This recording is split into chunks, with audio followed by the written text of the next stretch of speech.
1990 പുറത്തിറങ്ങിയ ചിത്രമാണ് കോട്ടയം കുഞ്ഞച്ചൻ. കൃത്യം 28 വർഷം കഴിയുമ്പോഴാണ് ചിത്രത്തിന്റെ രണ്ടാം ഭാഗം ഒരുക്കുന്നുവെന്ന വാർത്ത പുറത്തുവന്നത്. ആടി 2ന്റെ വിജയാഘോഷ ചടങ്ങിലായിരുന്നു ഈ സിനിമയെക്കുറിച്ച് ഔദ്യോഗികമായി പ്രഖ്യാപിച്ചത്. സോഷ്യൽ മീഡിയ ഒന്നടങ്കം ഏറ്റെടുത്തൊരു പ്രഖ്യാപനമായിരുന്നു ഇത്. ചിത്രത്തിലെ മമ്മൂട്ടിയുടെ ഡയലോഗും ഇന്നും പ്രേക്ഷകരുടെ മനസ്സിലുണ്ട്. ഫ്രൈഡേ ഫിലിംസിന്റെ ബാനറിൽ വിജയ് ബാബുവാണ് ഈ സിനിമ നിർമ്മിക്കുന്നതും. എന്നാൽ ഇപ്പോൾ പുറത്തുവരുന്ന വാർത്തയനുസരിച്ച് കോട്ടയം കുഞ്ഞച്ചൻ 2 ഉപേക്ഷിച്ചു എന്നാണ് പറയപ്പെടുന്നത്. മമ്മൂട്ടിയെ തെറ്റിദ്ധരിപ്പിച്ചാണ് അണിയറ പ്രവർത്തകർ ഈ പ്രഖ്യാപനം നടത്തിയെന്നാരോപിച്ച് ആദ്യ ഭാഗത്തിന്റെ നിർമ്മാതാവും സംവിധായകനും രംഗത്തെത്തിയിട്ടുണ്ട്. ഇതാണ് പ്രേക്ഷകരെ ഞെട്ടിച്ചതും. കോട്ടയം കുഞ്ഞച്ചന്റെ നിർമ്മാതാവായ അരോമ മണിയുടെ വെളിപ്പെടുത്തൽ സിനിമാ ലോകത്തെയും പ്രേക്ഷകരെയും ഞെട്ടിച്ചിരിക്കുകയാണ്. രണ്ടാം ഭാഗത്തിന്റെ പ്രഖ്യാപനം വന്നപ്പോൾ മുതൽ ആരാധകർ ഏറെ സന്തോഷത്തിലായിരുന്നു. എന്നാൽ ലഭിച്ച റിപ്പോർട്ടുകൾ പ്രകാരം അത്ര നല്ല കാര്യങ്ങളല്ല സിനിമയുമായി ബന്ധപ്പെട്ട് പുറത്തുവരുന്നത്. രണ്ടാം ഭാഗം ഒരുക്കുന്നതിനായി പകർപ്പവകാശം നൽകിയില്ലെന്നാണ് ആദ്യ ഭാഗത്തിന്റെ നിർമ്മാതാവായ അരോമ മണി വ്യക്തമാക്കിയിട്ടുള്ളത്. ഏഷ്യാനെറ്റ് ന്യൂസിന് നൽകിയ അഭിമുഖത്തിലാണ് അദ്ദേഹം ഇക്കാര്യങ്ങൾ വിശദീകരിച്ചത്.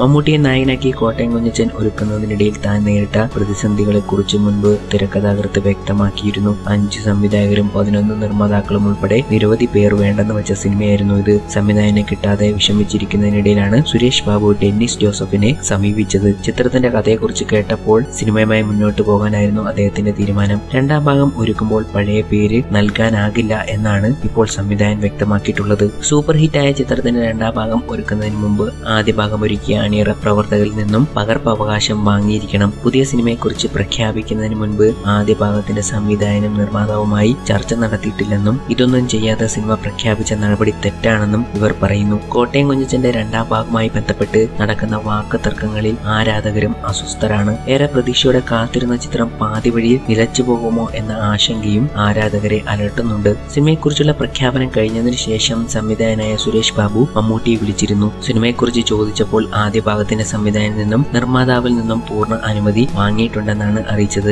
എന്നാൽ ഇത്തരത്തിലൊരു സംഭവം നടന്നിട്ടില്ലെന്നാണ് ഇരുവരും പറയുന്നത്. നായകനായ മമ്മൂട്ടിയെ തെറ്റിദ്ധരിപ്പിച്ചാണ് ഈ പ്രഖ്യാപനം നടത്തിയെന്ന് ഇരുവരും വ്യക്തമാക്കിയിട്ടുണ്ട്. എന്നാൽ ഇതിനെക്കുറിച്ച് വിജയ് ബാബു പ്രതികരിച്ചത് ഇങ്ങനെ: ഞങ്ങൾ ചെയ്യുന്ന ചിത്രം കുഞ്ഞച്ചനെ മനസ്സിൽ കണ്ടുകൊണ്ട് എഴുതിയതല്ല. കഥയിൽ കഥാപാത്രത്തിന് കുഞ്ഞച്ചന്റെ മാനറിസങ്ങൾ ഉണ്ടായിരുന്നു. കുഞ്ഞച്ചനിലൂടെ ഡെവലപ്പ് ചെയ്താൽ കൂടുതൽ നന്നാകുമെന്ന് തോന്നി. എം മണിക്ക് ഈ സിനിമയോട് വിരോധം ഉണ്ടെങ്കിൽ ഞങ്ങൾ ആ പേരിൽ ഈ സിനിമ ചെയ്യുന്നില്ല. സിനിമയുടെ കഥ മാത്രമാണ് പൂർത്തിയായിരിക്കുന്നത്. തിരക്കഥയോ പ്രാരംഭ പ്രവർത്തനങ്ങളോ തുടങ്ങിയിട്ടില്ല. ഇനിയിപ്പോൾ കുഞ്ഞച്ചൻ ഇല്ലാതെയാണെങ്കിലും മമ്മൂക്കയുമായി ഈ പ്രോജക്റ്റ് ഞങ്ങൾ മുന്നോട്ട് കൊണ്ടുപോകും.